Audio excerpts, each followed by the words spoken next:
In this video, I am going to talk about how to securely delete file in Linux.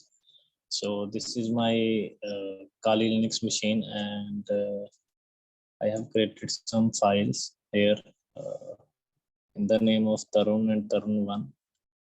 So if you want to delete any files in Linux, we use rm command, that stands for remove.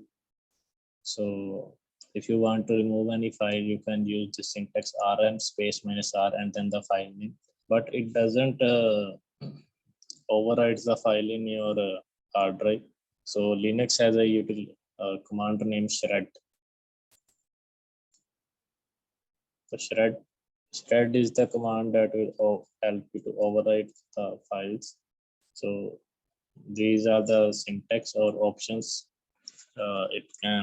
we can use: -f for force, -s for size, -v for verbose, -z for 0. So we are going to use this command shred to delete my files, the space -l securely. So the syntax is shred,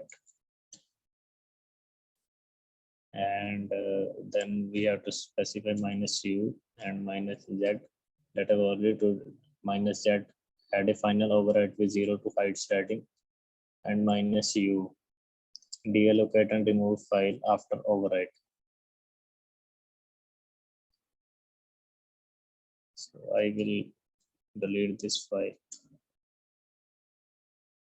So in this way you can securely delete your files. Thanks for watching.